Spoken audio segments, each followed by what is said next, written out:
ജ്യോതിപകം ജീവദായകം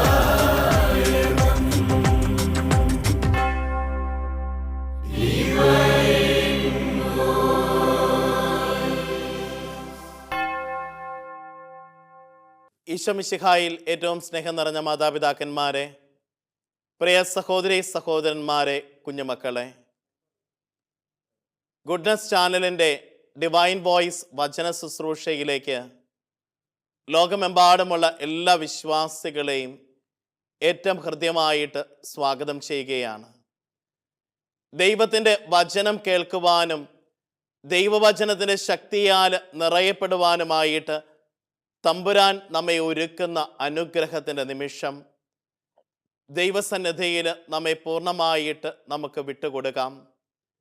ദൈവത്തിൻ്റെ കൃപയും അനുഗ്രഹവുമാണല്ലോ നാം അനുനിമിഷം അനുഭവിച്ചു കൊണ്ടിരിക്കുന്നത്. അവിടുത്തെ സ്നേഹത്താൽ നിറയപ്പെടുവാനായിട്ട്, അവിടുത്തെ ചൈതന്യത്താൽ നിറയപ്പെട്ട് ജീവിക്കുവാനായിട്ട് ഈ വചനങ്ങൾ നമ്മുടെ ജീവിതത്തിന് ശക്തി നൽകണമേ എന്ന് പ്രാർത്ഥിച്ചുകൊണ്ട് നമുക്കൊന്നു ചേർന്ന് തിരുവചനം ശ്രവിക്കുവാനായിട്ട് നമ്മുടെ ഹൃദയങ്ങളെയും ജീവിതങ്ങളെയും ഒരുക്കാം. വിശുദ്ധ പൗലോസ്ലീഹ തെസ്സലോനിക്കായിലെ സഭയ്ക്ക് എഴുതിയ ഒന്നാമത്തെ ലേഖനം 5-ാം അധ്യായം 23 മുതലുള്ള വചനങ്ങൾ. സമാധാനത്തിൻ്റെ ദൈവം നിങ്ങളെ പൂർണ്ണമായി വിശുദ്ധീകരിക്കട്ടെ. നമ്മുടെ കർത്താവായ യേശു ക്രിസ്തുവിൻ്റെ പ്രത്യാഗമനത്തിൽ നിങ്ങളുടെ ആത്മാവും ജീവനും ശരീരവും അവികലവും പൂർണ്ണവുമായിരിക്കാൻ ഇടയാകട്ടെ. നിങ്ങളെ വിളിക്കുന്നവൻ വിശ്വസ്തനാണ്, അവിടുന്ന് അതനുസരിച്ച് പ്രവർത്തിക്കുകയും ചെയ്യും. സഹോദരരെ, ഞങ്ങൾക്ക് വേണ്ടി പ്രാർത്ഥിക്കുവിൻ. വിശുദ്ധ ചുംബനം കൊണ്ട് എല്ലാ സഹോദരരെയും അഭിവാദനം ചെയ്യുവിൻ. ഈ കത്ത് എല്ലാ സഹോദരരെയും വായിച്ചു കേൾപ്പിക്കാൻ കർത്താവിൻ്റെ നാമത്തിൽ നിങ്ങളെ ഞാൻ ചുമതലപ്പെടുത്തുന്നു. നമ്മുടെ കർത്താവായ യേശു ക്രിസ്തുവിൻ്റെ കൃപ നിങ്ങളോട് കൂടെ.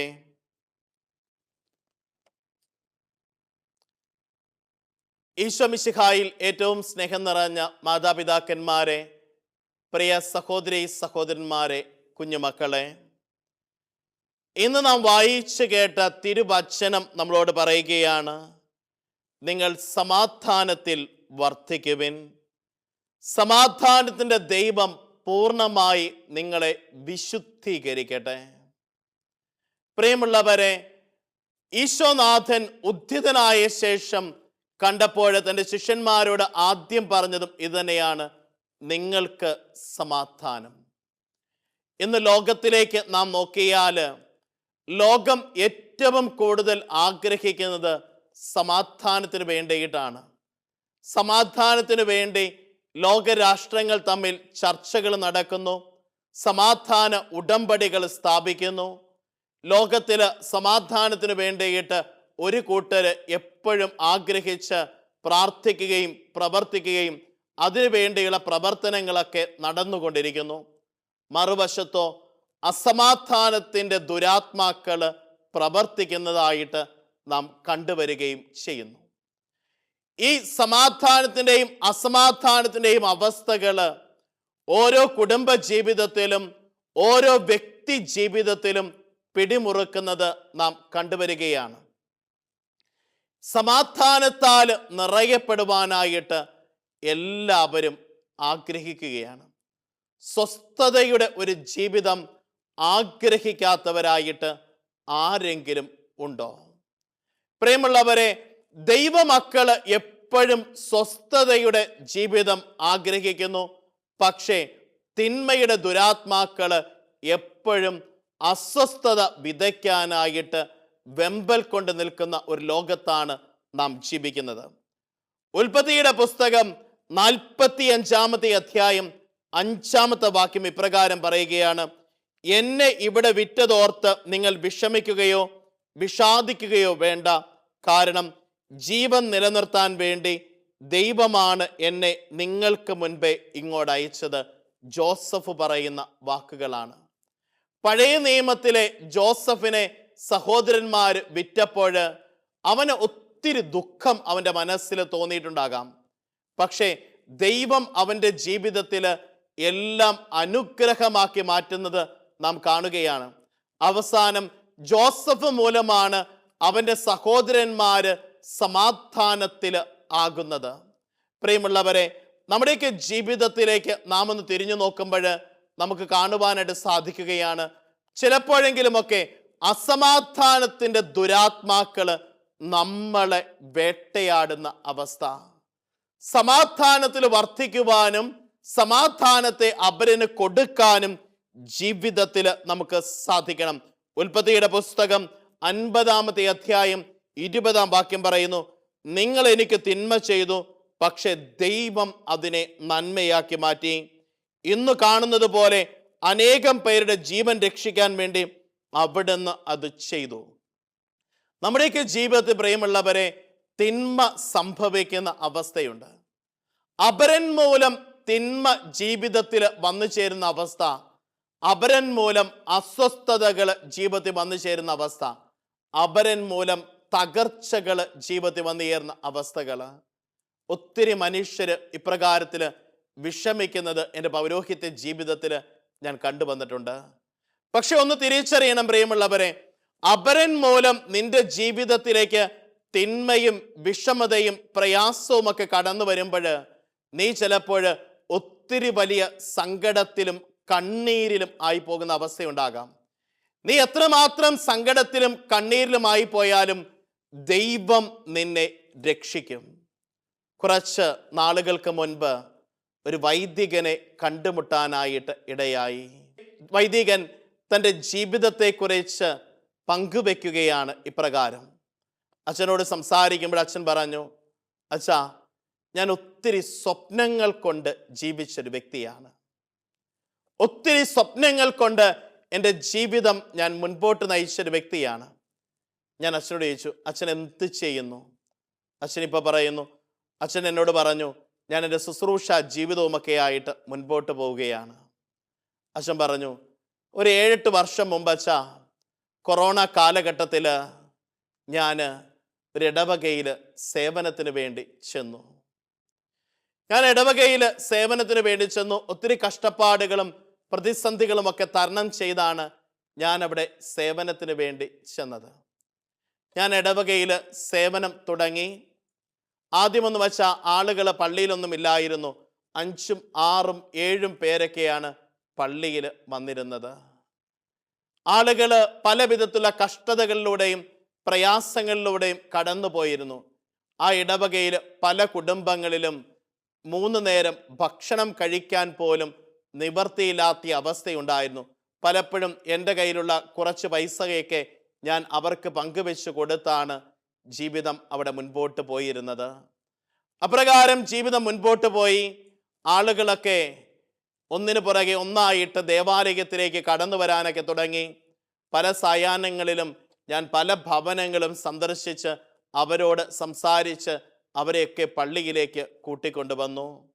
അങ്ങനെ ഏകദേശം വെച്ചാൽ 1 വർഷമൊക്കെ കഴിഞ്ഞപ്പോഴത്തേക്കും കൊറോണയുടെ ബുദ്ധിമുട്ടുകളൊക്കെ മാറി. ആളുകളൊക്കെ പള്ളിയിലേക്ക് വന്നു. നല്ല രീതിയിൽ കാര്യങ്ങൾ മുൻപോട്ട് പോയിക്കൊണ്ടിരിക്കുന്നു. ആളുകളൊക്കെ ഒത്തിരി സ്നേഹത്തോടു കൂടെ ആയിരിക്കുകയാണ്.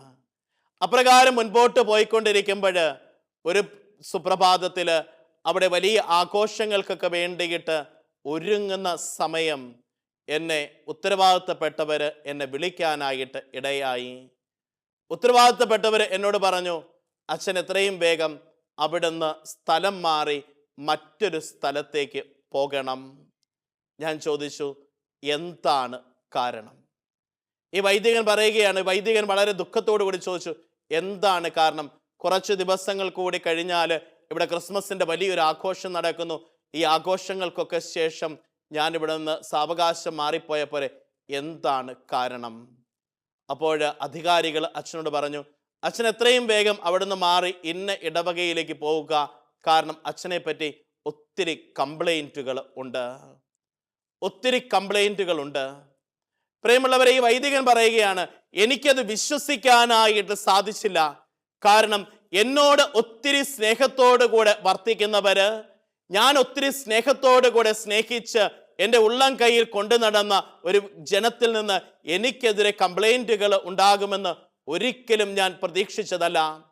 അപ്രകാരത്തിൽ ഞാൻ മുൻപോട്ട് പോയിക്കൊണ്ടിരിക്കുകയാണ്.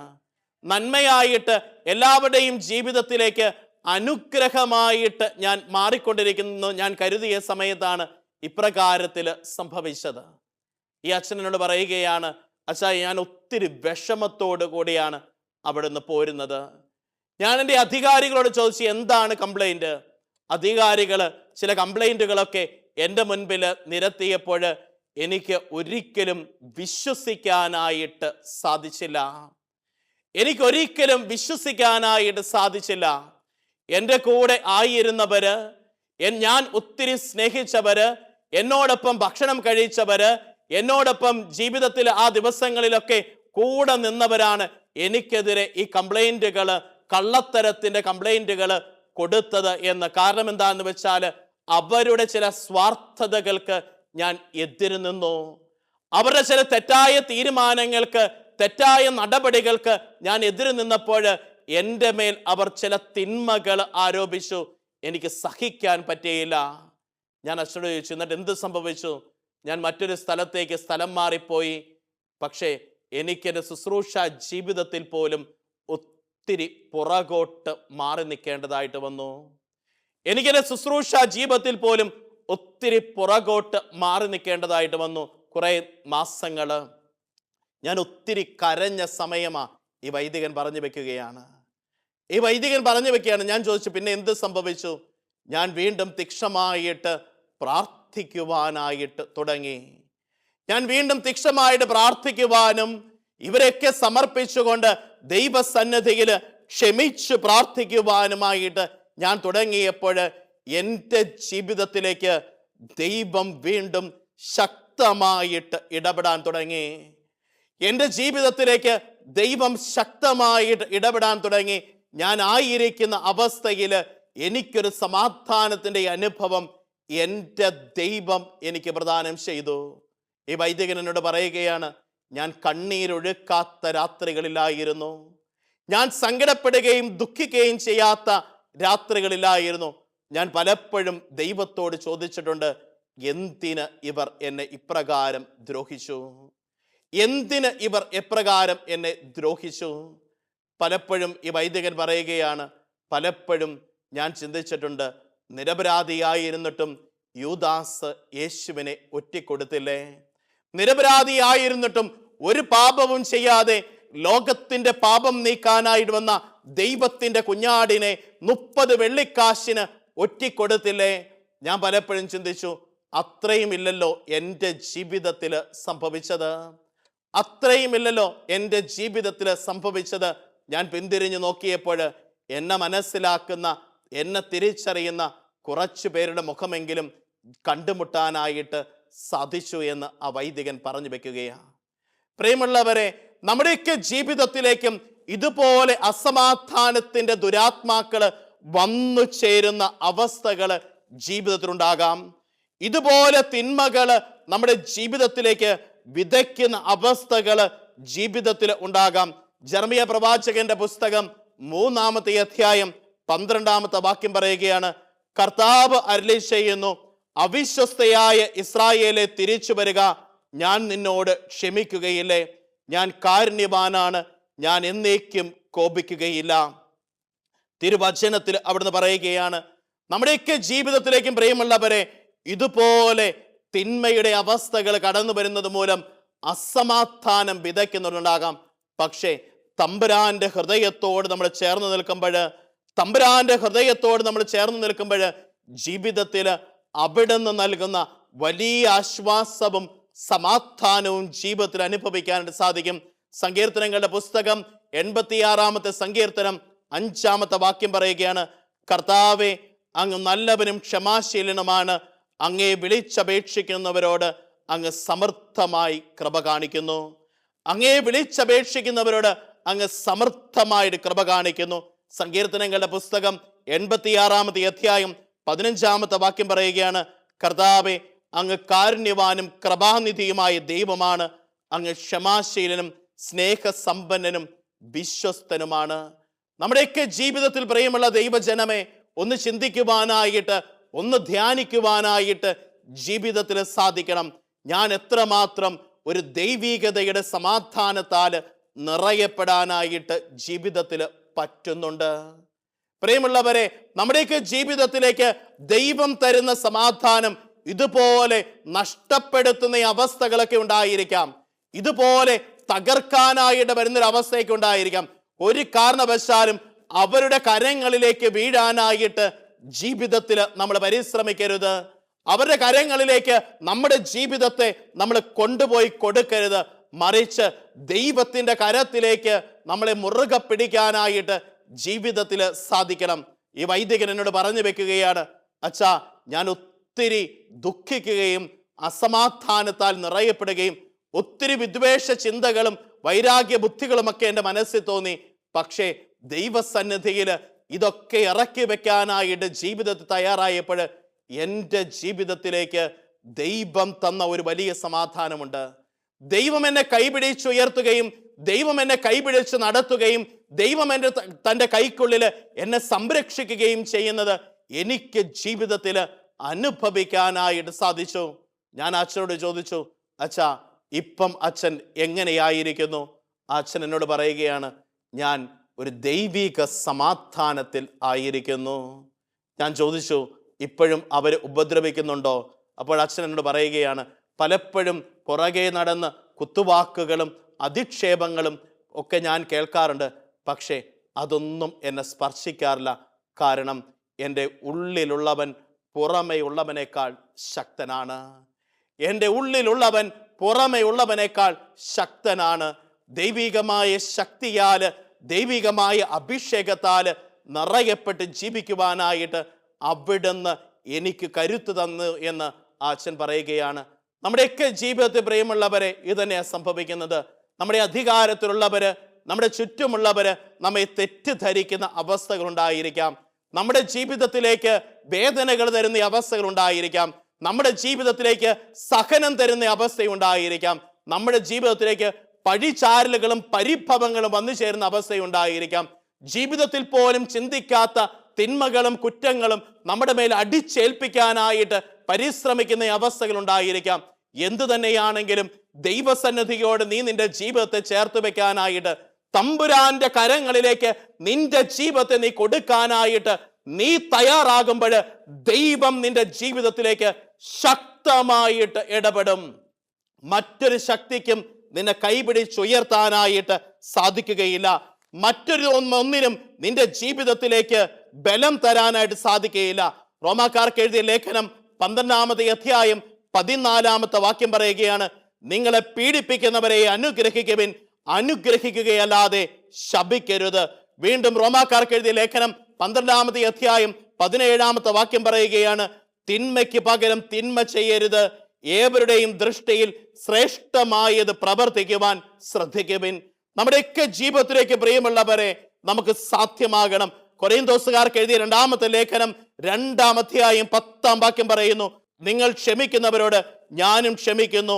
ഞാൻ എന്തെങ്കിലും ക്ഷമിച്ചിട്ടുണ്ടെങ്കിൽ അത് ക്രിസ്തുവിന്റെ നാമത്തിൽ നിങ്ങൾക്ക് വേണ്ടിയാണ്. അത് ക്രിസ്തുവിന്റെ നാമത്തിൽ നിങ്ങൾക്ക് വേണ്ടിയാണ്. യേശു ക്രിസ്തുവിന്റെ സ്നേഹത്താൽ നിറയപ്പെട്ട് ജീവിക്കുവാനായിട്ട് നമുക്ക് ഓരോരുത്തർക്കും സാധ്യമാകണം. തമ്പുരാന്റെ കരങ്ങളിൽ അഭയം തേടാനായിട്ട് തമ്പുരാൻ തരുന്ന സ്വർഗീയമായ സമാധാനം എന്ന് പറയുന്നത് ലോകം തരുന്ന സമാധാനമോ ലോകം തരുന്ന സൗഭാഗ്യങ്ങളോ ലോകം തരുന്ന സുഖഭോഗങ്ങളുടെ ഒന്നുമല്ല, മറിച്ച് അത് ദൈവത്തിന്റെ ദാനമാണ്. ഈ സമാധാനം എന്ന് പറയുന്നത് മനുഷ്യ ജീവനെ അനുനിമിഷം ശക്തിപ്പെടുത്തുകയും മനുഷ്യ ജീവനെ അനുനിമിഷം കരുത്തുള്ളതാക്കി മാറ്റുകയും മനുഷ്യ ജീവനെ അനുനിമിഷം ബലപ്പെടുത്തിക്കൊണ്ട് മുൻപോട്ട് നയിക്കാനുള്ള കരുത്തായിട്ട് മാറുന്ന ഒന്നാണ്. തമ്പുരാൻ എന്ന് പറയുന്നത് എൻ്റെ പുറകെ നിൽക്കുന്ന ശക്തിയല്ല, മറിച്ച് എൻ്റെ മുൻപിൽ നിന്നുകൊണ്ട് എന്നെ വഴി നടത്തുന്ന ദൈവമാണ്. വചനം നമ്മോട് പറയുകയാണ്, ഞാൻ വഴിയും സത്യവും ജീവനുമാണ്, എന്നെ അനുഗമിക്കുന്നവൻ അന്ധകാരത്തിൽ നടക്കുകയില്ല. ദൈവികമായ സ്നേഹത്താല് ദൈവികമായ ശക്തിയാല് അവിടുത്തെ കൃപയാൽ നിറയപ്പെട്ടുകൊണ്ട് ജീവിക്കുവാനായിട്ട് നമുക്ക് സാധ്യമാകണം. തിരുവചനം നമ്മോട് വീണ്ടും പറയുകയാണ്, നമുക്ക് ലഭിച്ചിരിക്കുന്ന ദൈവികമായ സമാധാനം അപരനുമായിട്ട് പങ്കുവെക്കാനായിട്ട് സാധിക്കണം. പലപ്പോഴും ജീവിതത്തിൽ നോക്കണം, വേദനകൾ, സഹനങ്ങൾ മൂലം വിഷമിക്കുമ്പോൾ ദൈവം തരുന്ന സമാധാനത്തെ ശക്തിയെ അപരനുമായിട്ട് പങ്കുവെക്കാനായിട്ട്, അപരന് വേണ്ടിയിട്ട് നന്മ ചെയ്യാനായിട്ട് ഈശോനാഥൻ പറയുകയാണ്, ഒരു കർണത്തടിക്കുന്നവനെ മറ്റേ കർണം കൂടി കാണിച്ചു കൊടുക്കുക. സമാധാനത്തിൻ്റെ ഏറ്റവും മഹത്തായൊരു ഉദാഹരണമല്ലേ ഈശോനാഥൻ പറഞ്ഞത്? ഈശോ കലഹിക്കാനോ ബഹളമുണ്ടാക്കാനോ വഴക്കുണ്ടാക്കാനോ അല്ല പറഞ്ഞത്, മറിച്ച് സമാധാനത്തിൽ വർത്തിക്കുക. സമാധാനത്തിൽ അനുനിമിഷം ജീവിതത്തിൽ മുന്നേറാനായിട്ട് നമ്മുടെയൊക്കെ ജീവിതത്തിൽ പ്രിയമുള്ള ദൈവജനമേ നമുക്ക് സാധ്യമാകണം. ഈ സമാധാനത്താൽ, ഈ സ്വർഗീയമായ ആനന്ദത്താൽ അനുനിമിഷം നിറയപ്പെടുമ്പോഴാണ് നമ്മുടെയൊക്കെ ജീവിതങ്ങൾ ദൈവികതയുടെ ശക്തിയും കൃപയുമായിട്ട് മാറുന്നത്. ദൈവികതയുടെ ശക്തിയും കൃപയുമായിട്ട് അനുനിമിഷം മാറാനായിട്ട് ജീവിതത്തിൽ എനിക്കും നിങ്ങൾക്കും സാധ്യമാകണം. ദൈവം തരുന്ന ആനന്ദത്താൽ, ദൈവം തരുന്ന സന്തോഷത്താൽ, ദൈവം തരുന്ന കൃപയാൽ നിറയപ്പെട്ടുകൊണ്ട് ഒരു വിശുദ്ധീകരണത്തിൻ്റെ ജീവിതം നയിക്കുവാനായിട്ട്, ദൈവം ആഗ്രഹിക്കുന്ന ഒരു വിശുദ്ധീകരണം അനുനിമിഷം എന്നിലൂടെ സാധ്യമാകാനായിട്ട് വചനം പറയുകയാണ്, ഈ കത്ത് എല്ലാ സഹോദരരെയും വായിച്ചു കേൾപ്പിക്കുവാൻ കർത്താവിൻ്റെ നാമത്തിൽ നിങ്ങളെ ഞാൻ ചുമതലപ്പെടുത്തുന്നു. നമ്മുടെ കർത്താവായ യേശു ക്രിസ്തുവിൻ്റെ കൃപ നിങ്ങളോട് കൂടെ. തിരുവചനം നമ്മുടെ ജീവിതത്തിലേക്ക് ഒഴുക്കുകയാണ്. തിരുവചനത്തിൻ്റെ ശക്തി നമ്മുടെ ജീവിതത്തിൽ സംഭവിക്കുകയാണ്. പ്രിയമുള്ള ദൈവജനമേ, നമ്മുടെയൊക്കെ ജീവിതങ്ങളിലേക്ക് നമുക്കൊന്ന് നോക്കാനായിട്ട് സാധിക്കണം, നമുക്കൊന്ന് വീക്ഷിക്കാനായിട്ട് സാധിക്കണം. എത്രമാത്രം ഈ കൃപയും അനുഗ്രഹത്തെയും ജീവിതത്തിൽ സ്വന്തമാക്കി, എത്രമാത്രം ഈ ദൈവാനുഗ്രഹത്തിൻ്റെ ശക്തിയാൽ എനിക്ക് ജീവിക്കാനായിട്ട് സാധ്യമാകുന്നു. നമ്മുടെയൊക്കെ ജീവിതങ്ങൾ പ്രിയമുള്ളവരെ, സഹനമുണ്ടാകാം, വേദനയുണ്ടാകാം, പ്രയാസമുണ്ടാകാം.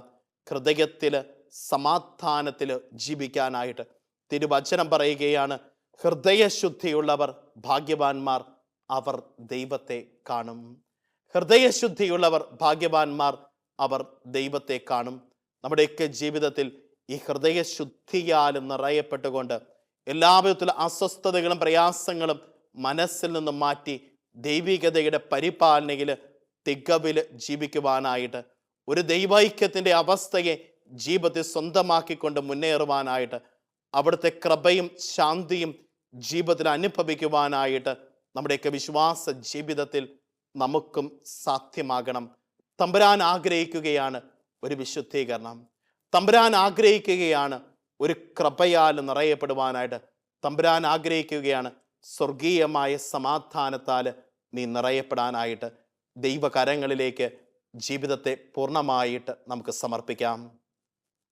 ഒരു നിമിഷം കരങ്ങൾ കുപ്പി കണ്ണുകളടച്ച് നമുക്കും പ്രാർത്ഥിക്കാം.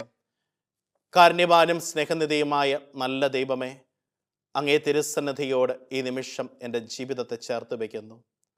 ഈശോനാഥ, നിന്റെ കൃപയും സ്നേഹവും അനുനിമിഷം അനുഭവിക്കുവാനായിട്ട്, ദൈവികതയുടെ കൃപയാൽ നിറയപ്പെട്ടുകൊണ്ട് നീ തരുന്ന സമാധാനത്തിൽ നിറയപ്പെട്ട് സമാധാനത്തിൻ്റെ സാക്ഷികളാകുവാൻ ഞങ്ങളെ അനുഗ്രഹിക്കണമേ.